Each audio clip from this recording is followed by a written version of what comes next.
The cassette tape appeared on my doorstep on a rainy Tuesday morning in March. No envelope, no note, just a weathered black cassette with a handwritten label that read, Bryn Mawr Twins, 1978. I might have thrown it away, dismissed it as some student prank, had it not been for the name Bryn Mawr. That small Welsh mining town had haunted the periphery of my academic research for years. I'm Dr. Eleanor Winters, professor of linguistics at Cardiff University, specializing in rare language patterns and extinct Celtic dialects. But in academic circles, I'm perhaps better known for my controversial papers on xenoglossy, the alleged phenomenon of speaking languages one has never learned. Most of my colleagues consider it pseudoscience. I consider it an unexplained frontier. The tape sat on my desk for 3 days before curiosity got the better of me. When I finally played it, the recording began with static, followed by a man's voice, trembling slightly. This is Dr. Alan Morris, child psychologist, Bryn Mawr Regional Hospital. Subject interview, June 12, 1978. Present are myself and the Morgan twins, Ellie and Evan, age 8. A pause then. Children, can you tell me your names? What followed was a sound that made the hair on my arms stand on end. 2 children's voices, perfectly synchronized, speaking what I could only describe as something other than language as we understand it. Guttural clicks interspersed with melodic tones that rose and fell like ocean waves. Consonants that seemed to fold in on themselves. Vowels that lingered too long to be natural. I replayed the tape 7 times that night. By morning, I had booked a train to Bryn Mawr. The Wales I traveled through was a patchwork of green valleys and abandoned mining towns, places where industry had come and gone, leaving behind shells of communities. Bryn Mawr was no exception, a town clinging to the hillside, its terraced houses standing in neat rows like gravestones. The rain was relentless, as if the sky itself was weeping for something lost. The local library was housed in what had once been the town hall, a Victorian building with high ceilings and the musty smell of forgotten knowledge. The librarian, Mrs. Powell, a woman in her 70s with silver hair pulled back in a severe bun, regarded me with suspicion when I inquired about the Morgan twins. "Why would you be asking about them then?" Her Welsh accent thickened with her apparent discomfort. I explained my research, my position at the university, careful to frame my inquiry as academic interest in unusual linguistic patterns. "I'm studying cases of children who developed unique communication systems," I said, deliberately vague. Mrs. Powell's face remained impassive, but her hands trembled slightly as she sorted through index cards. "We don't have much on that. Best you speak with Dr. Harris at the community center. He's been here since before the incident." The word incident hung in the air between us. "What incident would that be?" I asked. Mrs. Powell's eyes darted to the window where rain streaked down the glass like tears. "The disappearance, of course. Terrible business. The whole town felt it. Still does. Dr. William Harris was a retired general practitioner who now spent his days organizing community health initiatives in a converted chapel that served as Bryn Mawr's community center. He was tall and gaunt, with deeply lined features that spoke of decades witnessing human suffering. "The Morgan twins," he said, after I'd introduced myself and my research. "Now there's a name I haven't heard spoken aloud in quite some time." He gestured to a chair across from his desk. "Sit down, Dr. Winters. This may take a while." According to Dr. Harris, Ellie and Evan Morgan appeared in Bryn Mawr in January 1978, brought by social services after being found wandering along the A465 highway during a snowstorm. They were discovered by a lorry driver who nearly hit them as they stood hand in hand in the middle of the road, wearing nothing but thin nightclothes, seemingly impervious to the freezing conditions. "The strange thing," Dr. Harris said, lowering his voice though we were alone in his office, was that they showed no signs of hypothermia, not even shivering. The driver said their skin was warm to the touch, as if they'd just stepped out of a hot bath. The twins had no identification, no belongings, and most peculiarly, no apparent way to communicate in any recognized language. Initial assessments suggested they were approximately 8 years old, physically healthy, with no signs of abuse or neglect. They were placed temporarily in Bryn Mawr Children's Home, while authorities attempted to locate their family. I examined them the day after they were found, Dr. Harris continued. Physically, they were unremarkable, perhaps a bit small for their age, with that distinctive pale blonde hair that almost looked white under certain lights. But their eyes. He paused, his gaze drifting to the window. Their eyes were what everyone remembered, so dark they appeared black, with an intensity that was unsettling in children so young. The twins' most notable feature, however, was their language, or rather, what people initially assumed to be a twin language, a private communication system sometimes developed by twins in early childhood. But as linguists and child psychologists evaluated them, it became clear that whatever they were speaking was far more complex than typical cryptophagia. It had structure, grammar, consistent phonological patterns, Dr. Harris explained. Dr. Morris from the regional hospital became quite obsessed with documenting it. He made recordings, transcriptions, spent hours with them every day. Dr. Alan Morris? I asked, remembering the voice on my mysterious cassette. Dr. Harris's expression darkened. Yes. Poor man. He was never the same after what? After they disappeared. None of us were. He sighed heavily. But I'm getting ahead of myself. For 6 months, the Morgan twins lived at Bryn Mawr Children's Home, a Victorian building that had once been a workhouse, perched on the hill overlooking the town. They attended the local primary school, but remained isolated from other children, partly due to their inability to communicate, partly due to the other children's fear of them. Children can be cruel, but there was something more than typical bullying at play, Dr. Harris explained. The other children seemed genuinely afraid. They claimed the twins could make things happen. Strange things. What kind of things? I asked, trying to keep my tone neutral, academic. Dr. Harris hesitated. I'm a man of science, Dr. Winters. I don't put stock in superstition. But there were incidents. A boy who teased them developed an inexplicable rash that spread across his body within hours. A girl who excluded them from a game fell down the stairs the next day, breaking both arms. The school's pet rabbit was found dead after the teacher separated the twins for misbehavior. He shook his head. Coincidences, of course, but in a small town like this, coincidences begin to feel like patterns. As winter gave way to spring, the town's unease grew. The twins remained unclaimed, their origins a mystery. No missing persons reports matched their description. No one came forward with information. It was as if they had appeared from nowhere, or, as some locals began to whisper, from somewhere else entirely. Superstitious nonsense, Dr. Harris said firmly. But in a former mining community, old beliefs die hard. There were rumors of changelings, of fairy children. Ridiculous, of course. Yet even as he dismissed the folklore, his eyes betrayed his discomfort. I wondered what he wasn't telling me. What happened to Dr. Morris's research? I asked, changing tack. His recordings, his notes? Most of it was lost in the fire, Dr. Harris replied. Fire? At the hospital, a week after the twins disappeared. The psychiatric wing where Dr. Morris kept his office burned to the ground. Official reports cited faulty wiring, but he trailed off. But you're not convinced? Dr. Harris met my gaze directly. Dr. Morris had become obsessive about the twins.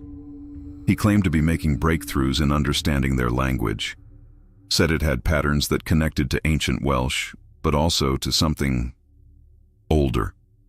He was speaking with a professor from Aberystwyth, a specialist in pre-Celtic linguistics. He paused. The night before the fire, he called me, sounding panicked. Said he'd found something in the twins' speech patterns that changed everything. He wanted to meet, to show me his findings. And did you? We arranged to meet the next morning. He never showed. When I went to the hospital to find him, the East Wing was already engulfed in flames.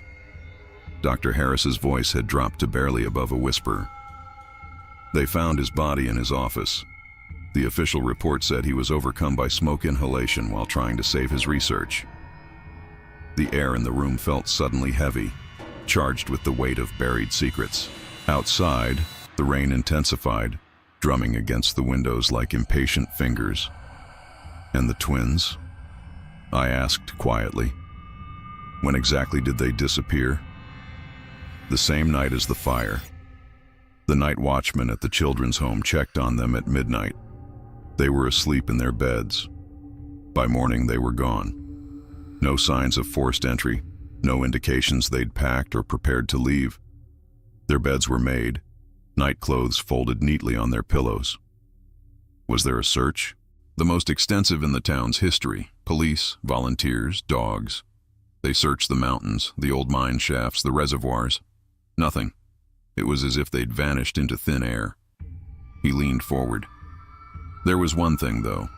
Something the official reports don't mention.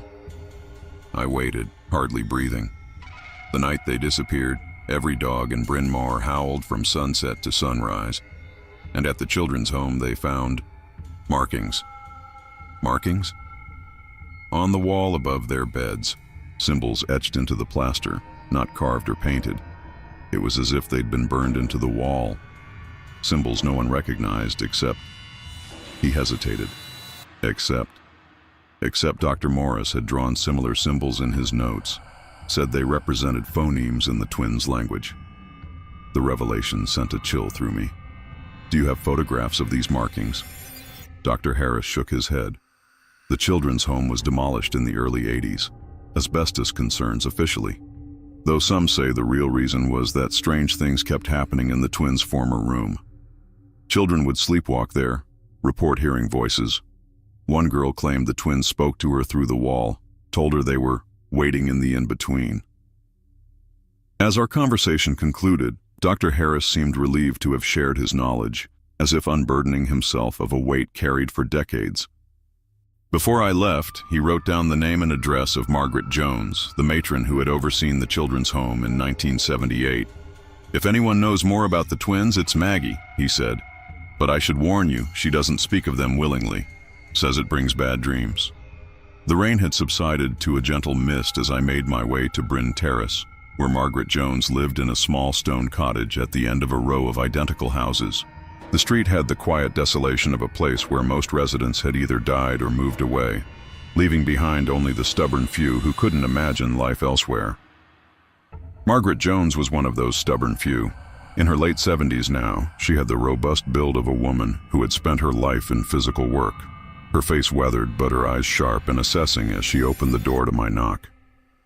"Dr. Winters," she said, my name sounding like an accusation in her thick Welsh accent. "Bill Harris phoned ahead. Said you'd be coming with questions about those children." She didn't invite me in immediately, instead studying my face as if searching for something. Whatever she was looking for, she seemed to find it lacking. "I don't know what good it'll do, digging up old miseries," she said, but stepped aside to let me enter. The cottage was immaculately kept, every surface polished, every cushion plumped. Family photographs lined the mantelpiece. Children, grandchildren, a life rich with connection.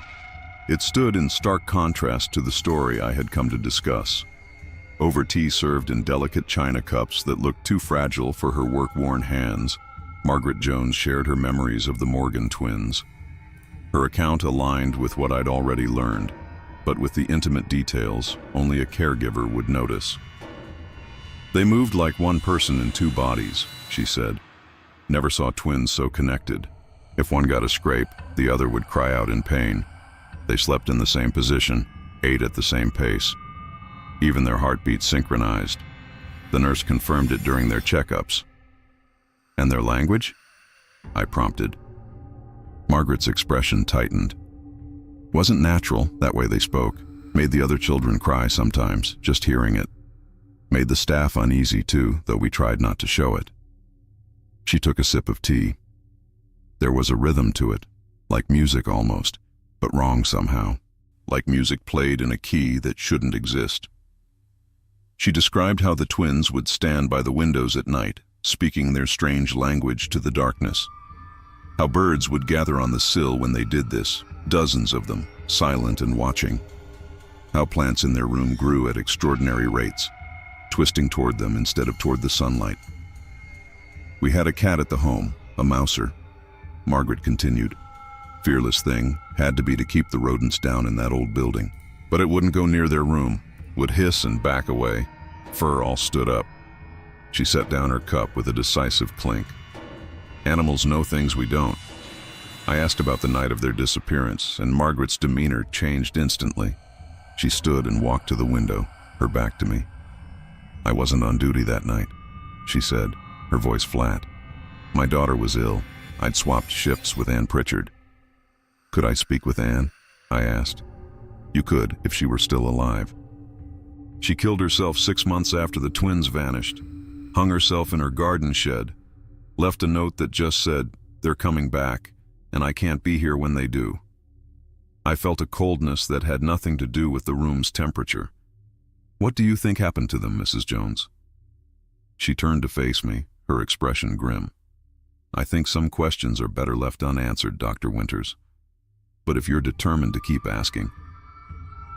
She crossed to a cabinet, unlocked it with a key she wore around her neck, and removed a small wooden box. Anne gave me this the week before she died. Made me promise to keep it safe, but never to open it. Said if anyone ever came asking serious questions about the twins, I should pass it on and wash my hands of it. The box she placed in my hands was simple, unvarnished pine with a small brass clasp. It was surprisingly heavy.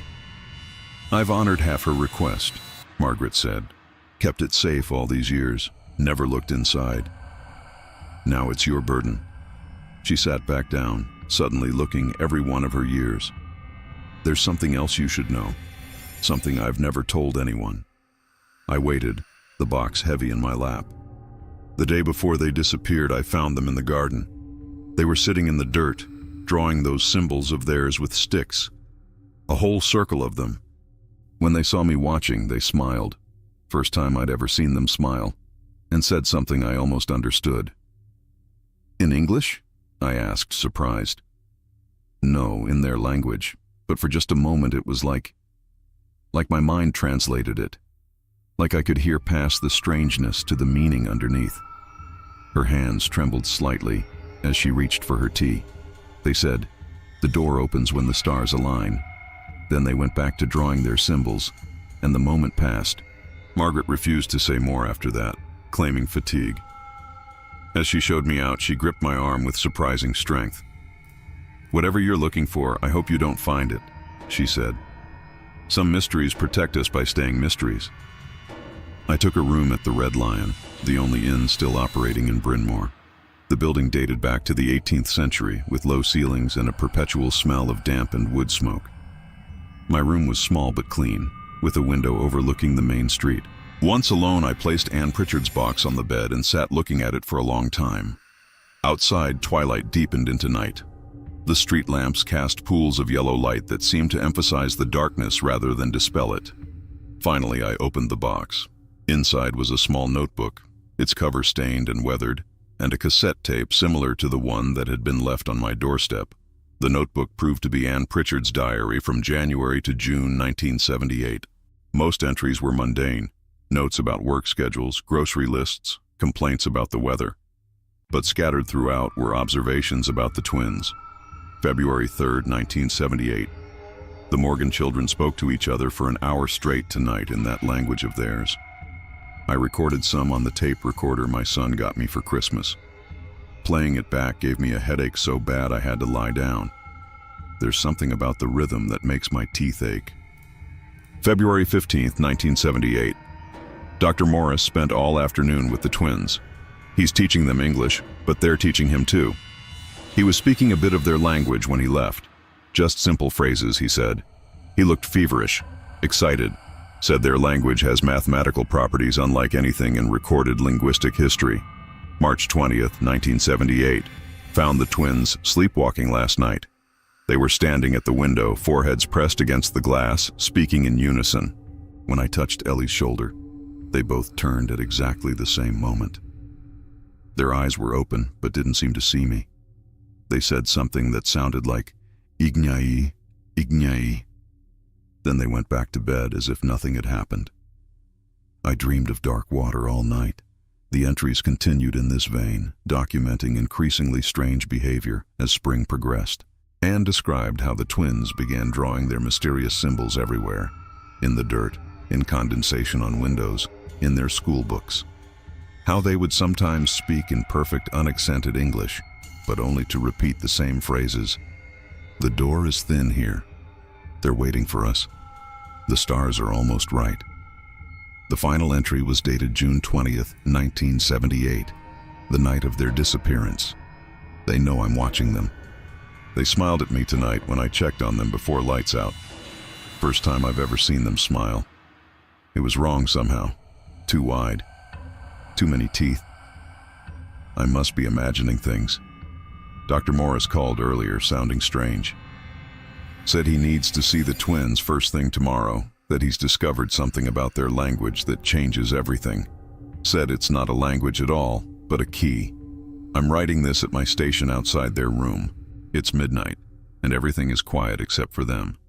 They're speaking to each other in whispers, but somehow I can hear them clearly despite the closed door. They're counting down from 100, not in English or in their usual language, but in Welsh. Old Welsh, like my grandmother would speak. When they reach one, what happens? I should check on them, but I'm afraid. God help me. I'm afraid of 2 8-year-old children. The diary ended there. With trembling hands, I inserted the cassette into my portable player and pressed play. The recording began with static, then Ann Pritchard's voice, nervous but determined. February 3rd, 1978. The twins' language. Just a sample. What followed made my blood run cold. It was the same language I'd heard on my original cassette, but this recording was clearer, the twins' voices rising and falling in that unnerving synchronicity. As I listened, I began to notice patterns, repeating sounds, rhythmic structures, and beneath it all, something else, a subsonic hum that seemed to vibrate through my bones rather than my ears. The longer I listened, the more a strange sensation crept over me. A feeling that if I just concentrated hard enough, I could understand what they were saying, that the meaning was there, hovering just beyond conscious comprehension. Then, abruptly, Anne's voice broke in, sounding panicked. They've stopped. They're looking at me. They know I'm recording. The tape cut off in a burst of static. I sat in the silent room, my heart pounding. Outside, a dog began to howl, the sound long and mournful in the night air. Then another joined it, and another, until it seemed the whole town echoed with their cries. Sleep eluded me that night. I spent hours reviewing my notes, comparing the 2 recordings, searching for patterns. By dawn, I had filled several pages with observations, but was no closer to understanding the twins' language, if language it truly was. As morning light filtered through the curtains, I made a decision. I needed to see where it had happened. The children's home, the hospital. I needed to walk the ground where the twins had lived their mysterious half-year in Bryn Mawr. The site of the former children's home was now an empty lot, overgrown with weeds and brambles. A chain-link fence surrounded it, posted with faded, no trespassing signs. From the street, I could see the foundations of the old building, crumbling concrete partially reclaimed by nature. As I stood contemplating how to get a closer look, a voice behind me said, "You won't find answers there." I turned to find a man in his 60s, walking a border collie that regarded me with intelligent, wary eyes. "The building's been gone 40 years, he continued. "Whatever secrets it had, they're long buried." "Did you know the Morgan twins?" I asked directly, past the point of subtle inquiry. The man's expression shuddered. He tugged on his dog's leash. "Nobody knew them, not really." He began to walk away. "Please," I called after him. "I'm trying to understand what happened here." He paused, then turned back. "My sister was at school with them, said they could speak to the dead. Said they told her they weren't really children at all, just wearing children's bodies for a while." He shrugged. "Kids' stories, most likely. But I'll tell you this, after they vanished, this town was never the same, like something vital had been taken from it." "What was taken?" I pressed. He considered me for a long moment. "Hope, maybe, or innocence. Hard to put a name to it." He glanced at the empty lot. "I worked demolition on that building in '82. Crew found things in the walls, bird skeletons, hundreds of them, sealed up in the plaster like they'd flown in and gotten trapped, and those symbols, everywhere once we started tearing down the walls, burned into the wood, the pipes, even the wiring. He shuddered at the memory. Every man on that crew had nightmares for months after, dreams of drowning, of falling through darkness, of children calling our names from underground. Before I could ask more, he continued on his way, the dog glancing back at me once with those two knowing eyes. Bryn Mawr Regional Hospital still stood, though the East Wing, destroyed in the fire, had never been rebuilt. The remaining structure had been converted into a community health center, its Victorian grimness softened by modern signage and planters filled with cheerful pansies. The receptionist, a young woman who had clearly not been born when the events I was investigating took place, directed me to the hospital's small archives in the basement. "For historical research, you'll want to speak with Mr. Jenkins," she said. "He manages our records." Mr. Jenkins proved to be a stooped man with thick glasses and the pale complexion of someone who spends most of his time underground. His domain was a labyrinth of filing cabinets and shelves, illuminated by flickering fluorescent lights. "Dr. Alan Morris?" he repeated when I made my inquiry. "Yes, we have some of his personnel files. The bulk of his research was lost in the fire, of course. Terrible tragedy." He led me through the maze of shelves to a filing cabinet marked Staff Records 1970-1980 and extracted a thin folder. Not much, I'm afraid. Just his employment records, performance reviews, that sort of thing. The file confirmed what I already knew. Dr. Morris had been a respected child psychologist with a particular interest in developmental language disorders. His performance reviews were exemplary until early 1978, when colleagues began noting concerning changes in his behavior. Increasingly fixated on the Morgan case to the detriment of his other patients, read one note from April 1978. Recommended mandatory leave, refused by subject. A memo from May 1978 was more explicit. Dr. Morris's theories about the Morgan twins have taken an unscientific turn. His claims about the origins of their language are inappropriate and potentially harmful to the children's treatment. Formal review scheduled. The final entry, dated just 3 days before the fire, was a recommendation for psychiatric evaluation. Dr. Morris appears to be suffering from delusions related to his work with the Morgan case. Today he claimed the twins are communicating with entities through their language, which he now believes is not of human origin. Immediate intervention required. Was Dr. Morris under unusual stress? I asked Mr. Jenkins. Personal problems, perhaps? Wouldn't know about that, he replied. Before my time. But... He hesitated, then lowered his voice conspiratorially. There is something else. Not officially part of our records, mind you. More of a hospital curiosity. He led me deeper into the archives, to a section where the shelves gave way to a bare concrete wall. The fire stopped here, he explained, running his fingers along a faint line where the concrete changed color subtly. This wall was all that kept it from spreading to the entire hospital.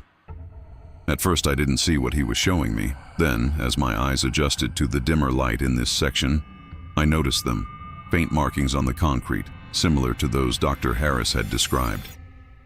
Symbols that seemed to shimmer slightly when viewed from the corner of the eye. They appear to be burned into the concrete, Mr. Jenkins said. They've been analyzed, of course. No accelerant detected, no evidence of how they were made. Some say they appeared during the fire itself. I stepped closer, my heart racing. The symbols were familiar.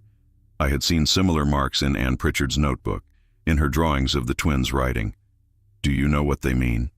I asked, unable to keep the excitement from my voice. Mr. Jenkins adjusted his glasses nervously. There was a professor from Aberystwyth who came to study them in the early 80s, linguistics fellow. He claimed they resembled Proto-Celtic script, but with elements of something he called pre-human pictographs. The hospital board didn't appreciate his theories. Too sensational. This professor, I said urgently. Do you remember his name? Davies, I think, or Davis. Welsh name anyway. Is he still at Aberystwyth? Mr. Jenkins shrugged. No idea. As I said, this was long before my time. Just hospital folklore now. As I photographed the symbols with my phone, a strange sensation crept over me, a feeling of being watched. I turned quickly, but there was only Mr. Jenkins, regarding me with mild curiosity. You feel it too, then, he said quietly. Everyone does in this part of the archives, like someone standing just behind you. That evening, I sat in my room at the Red Lion, surrounded by my notes, recordings, and photographs. Outside, a gentle rain had begun to fall again, the drops tapping against my window like impatient fingers. The cassette player sat on the bed beside me, and Pritchard's recording queued up. I had been listening to it repeatedly, trying to discern patterns in the twins' speech. The more I listened, the more I became convinced that Dr. Morris had been right. There was a mathematical quality to it, a precision that seemed at odds with the organic development of human language. On my fifth listen, something changed. Perhaps it was fatigue, perhaps the hypnotic effect of the repetitive sounds. But suddenly I could almost understand what they were saying. Not the words themselves, but the intent behind them. They were calling to something, beckoning, a summoning. A chill ran through me. I stopped the tape abruptly, and in the silence that followed, I became aware of the dogs. They were howling again, all across town, a chorus of animal distress that raised the hair on the back of my neck. My phone rang, startling me so badly I nearly dropped it. The screen showed an unknown number. "Dr. Winters," I answered, my voice steadier than I felt. "This is Professor Emrys Davis," came a reedy voice. "I understand you've been asking questions about my work at Bryn Mawr Hospital." "Professor Davis? How did you—" "Small communities, Dr. Winters. Word travels. Now, I suggest you stop whatever you're doing and leave Bryn Mawr immediately." "I'm researching the Morgan twins and their language," I said, ignoring his warning. "I believe you may have insights." "It's not a language," he interrupted sharply. "That was Morris's mistake. He treated it as communication when it's actually incantation. The twins weren't speaking to us, or even to each other. They were speaking to what waits on the other side of the thin places." "The thin places," I repeated, trying to follow his logic. "Where the boundary between worlds is permeable. The old Welsh knew about them. Built stone circles to protect them, or contain what might come through." His voice had taken on an urgent, feverish quality. "Bryn Mawr sits on such a place. The mines didn't just extract coal, they weakened the boundary. And the twins knew it." "Professor Davis, I'd like to meet with you," I said, trying to steer the conversation back to something concrete. "To discuss your research." "My research nearly destroyed me, Dr. Winters, as it destroyed Morris. As it will destroy you if you continue." There was a pause then, but I recognized the compulsion, the need to know. "So let me tell you what I learned, and then perhaps you'll heed my warning." According to Davis, the symbols found at the hospital and the children's home were part of a system of writing that predated known human civilization. Similar symbols had been found in cave paintings dating back 30,000 years, in locations as disparate as southern France, northern Australia, and the Peruvian Andes. "They're not writing as we understand it," Davis explained. "They're more like coordinates, points of reference in a map that spans dimensions rather than physical space." The twins' language, he claimed, was the spoken equivalent of these symbols, a means of locating and accessing these thin places between worlds. The Morgan twins weren't human, he said baldly. Or rather, they weren't only human. They were conduits, vessels for something trying to cross over. Their disappearance wasn't an ending, it was a beginning. "A beginning of what?" I asked, my mouth dry. "I don't know," Davis admitted, "and I thank whatever gods may exist for that mercy. But I do know this. Every 47 years, the stars align in a particular configuration, the same configuration that was present the night the twins vanished." "And when does this alignment next occur?" I asked, though I feared I already knew the answer. "Tonight," Davis said simply. "Which is why you need to leave Bryn Mawr. Now." The line went dead. I sat frozen, the professor's words echoing in my mind. Outside, the howling of the dogs had reached a fever pitch, underscored now by the wail of wind that had begun to gust through the town. I should leave, I thought. Pack my bags and drive back to Cardiff tonight. Forget this whole mad investigation.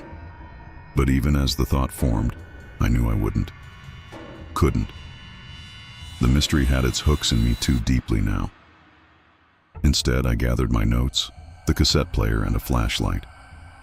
If the twins had indeed been attempting to access a thin place, there was one location in Bryn Mawr that seemed the most likely candidate: the abandoned mine shaft on the outskirts of town, its entrance visible from my window as a darker patch in the gathering darkness. The rain had intensified as I made my way through Bryn Mawr's deserted streets. Shopfronts were shuttered, curtains drawn in houses. Even the Red Lion's usually lively pub was silent, closed early, without explanation. It was as if the entire town had collectively decided to hide indoors on this particular night. The path to the old mine grew steeper and more treacherous as I left the town behind. My flashlight beam bounced crazily off wet stone and scrubby vegetation. The mine entrance loomed ahead, a black wound in the hillside partially covered by a rusted iron gate. As I approached, the howling of the dogs abruptly ceased, leaving an eerie silence broken only by the rain and my own labored breathing. The gate, when I reached it, hung partially open, its padlock long since broken. Something scratched at the edges of my consciousness, a sound just below the threshold of hearing. I paused, straining to identify it. It seemed to be coming from within the mine shaft, a rhythmic pulsing that I felt more than heard, like a giant heartbeat. Logic dictated that I turn back. Every instinct warned of danger. Yet I found myself pushing through the gate, ducking under the low entrance of the mine. The beam of my flashlight seemed feeble in the absolute darkness beyond, barely illuminating the rusted tracks that led deeper into the earth. The pulsing grew stronger as I advanced, resolving gradually into a sound I recognized with a jolt of fear. The cadence of the twins' speech from the recordings, but deeper, as if voiced by adult throats rather than children's. The tunnel began to slope downward. Water trickled along the walls, forming puddles that reflected my light in disorienting flashes. The air grew colder, damper, thick with the smell of mineral and decay. After what seemed like hours but was likely only minutes, the tunnel opened into a larger chamber. My flashlight beam couldn't reach the ceiling, giving the impression of infinite space above. The chamber appeared to be a natural cavern that the miners had broken into, its walls smoother than the man-made tunnel, glistening with some substance that wasn't quite water. And on those walls, covering every inch of the visible surface, were the symbols. Thousands of them, glowing faintly with a phosphorescence that seemed to pulse in time with the now audible chanting. In the center of the chamber stood two figures, their backs to me. They were tall, slender, with hair so pale it appeared white in the dim light. They stood hand in hand, facing a section of the wall where the symbols glowed brightest, forming a pattern that resembled a doorway. They were speaking in unison, their voices having the same rhythmic, otherworldly quality I had heard on the tapes, but deeper now, mature. The twins, I realized with a shock of recognition, no longer children, but adults. They had aged, yet retained that uncanny synchronicity. I must have made some sound, a gasp perhaps, or the scuff of my shoe on stone, because they stopped chanting and turned as one to face me. Their features were inhumanly perfect, their skin so pale it was almost translucent. But it was their eyes that held me frozen in place, black from lid to lid, without whites or iris, like windows opening onto an endless void. "Dr. Eleanor Winters," they said in perfect unison, their voices harmonizing in a way that sent shivers down my spine. "You've been looking for us." I found myself unable to speak, my throat constricted with a primal fear unlike anything I had ever experienced. "Don't be afraid," they said, though their expressions remained impassive. "You've played your part perfectly. The seeking, the questions, the connections forming in your mind. All necessary preparations." "Preparations for what?" I managed to ask, my voice barely a whisper. "For opening the way," they replied. "The stars are aligned. The thin place is at its thinnest. But we needed a third voice to complete the triad, a human voice, freely offered." "I haven't offered anything," I said, finding some courage in indignation. Their identical faces smiled, the same wrong smile Margaret Jones had described, too wide, revealing too many teeth. You've been speaking our words, Dr. Winters. Every time you played those recordings trying to understand, you were adding your energy to ours, speaking the unspeakable, calling to what waits beyond. With horror, I realized they were right.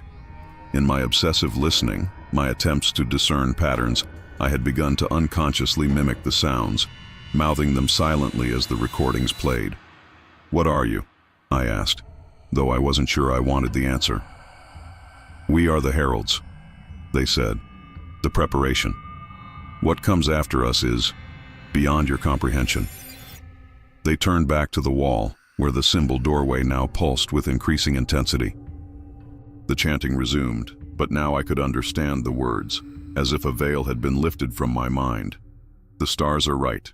The door is open. The way is clear. They are coming through." A sound like tearing fabric filled the chamber, and the wall where the symbols formed a doorway began to fold inward, revealing not rock behind it, but a darkness that seemed to move and shift, to have depth and substance. And something was emerging from that darkness. I didn't stay to see what. Self-preservation finally overcame my academic curiosity, and I turned and ran, stumbling back up the tunnel, my flashlight beam bouncing wildly off the walls. Behind me, the chanting rose to a crescendo, punctuated by a sound like rushing water, or millions of wings beating in unison. I burst out of the mine entrance into the rain-lashed night, not stopping until I reached my car. As I fumbled with the keys, I glanced back toward the hillside and froze. The entire mine entrance was glowing with the same phosphorescence I had seen inside, the light pulsing like a heartbeat. And rising from it into the storm-racked sky were shapes, dark against the clouds, moving in ways that defied natural physics. Not birds, not bats, but something else. Hundreds of them, thousands, spiraling upward into the night. I drove without conscious thought, hands shaking on the wheel, not stopping until I was miles away from Bryn Mawr. At a roadside rest area, I finally pulled over, my body trembling with reaction. What had I witnessed? What had I inadvertently helped to facilitate? In the days that followed, I monitored news reports obsessively, expecting headlines about strange occurrences in Bryn Mawr. But there was nothing. No reports of unusual deaths, no missing persons, no unexplained phenomena. When I finally gathered the courage to return a week later, I found the town much as I had left it, quiet, somewhat run down, going about its business under perpetually gray skies. The mine entrance had been sealed with fresh concrete, a new sign warning of dangerous conditions. At the Red Lion, no one mentioned the night of the storm. When I asked about unusual events, I was met with blank stares or abrupt changes of subject. It was as if a collective amnesia had descended on Bryn Mawr, or a collective agreement not to speak of what had happened. Dr. Harris had left town suddenly, I was told. Family emergency. Margaret Jones answered her door but claimed not to remember our previous conversation. Her cottage was immaculate as before, but the family photographs were gone from the mantelpiece, replaced by generic landscapes. Only Mr. Jenkins at the hospital archives seemed unchanged, though he denied showing me any symbols on the basement wall. When I went to look for myself, I found the section under renovation, the concrete wall covered with fresh plasterboard. Professor Davis never answered his phone again. When I traveled to Aberystwyth University, I was informed that no one by that name had ever worked in their linguistics department. I returned to Cardiff with more questions than answers, my academic certainties shaken to their core. The recordings, both the original cassette left on my doorstep and Ann Pritchard's tape, had been erased, containing nothing but static when I tried to play them again. My photographs of the symbols were similarly corrupted, showing only indecipherable blurs. All that remained were my notes and my memories, both increasingly suspect as time passed and normality reasserted itself. Yet sometimes, in the space between wakefulness and sleep, I hear them again, those voices speaking in perfect unison, calling to something beyond human comprehension. And I wonder what came through the doorway that night, what is moving among us now, unseen but present. The twins who spoke a language no one taught. They vanished together, yes. But perhaps their disappearance was not an end, but a beginning, a herald of something that is still unfolding, still becoming. In my dreams, I see them as they were in the mind chamber, no longer children but adults, their black eyes reflecting endless darkness, their too wide smiles revealing too many teeth. And they are counting down, not in their strange language, but in Welsh. Old Welsh, like Margaret Jones's grandmother would speak. They are counting down, and I am afraid of what happens when they reach one. Sometimes, walking the streets of Cardiff, I glimpse them, two pale figures moving in perfect synchronicity through the crowd. When I try to follow, they are always gone, like mist dissipating in sunlight. And the dogs know. They fall silent when the twins are near, watching with fearful eyes as something not quite human walks among us. I've sealed my notes in a lead-lined box, buried in my garden beneath the rose bushes. Perhaps that will be enough to contain whatever residual influence they might possess. Perhaps the symbols, even in my crude drawings, are dormant without the spoken component of the twins' language. Perhaps. But I leave this account as warning and testament. If you have heard the language of the Morgan twins, if you have seen their symbols, if you have felt the pull of their mystery, stop now. Turn away. Some doors, once opened, cannot be closed again, and they are still out there, Ellie and Evan Morgan, or whatever wears their semblance, still speaking their language that is not a language, but a key, still counting down. 3, 2, 1.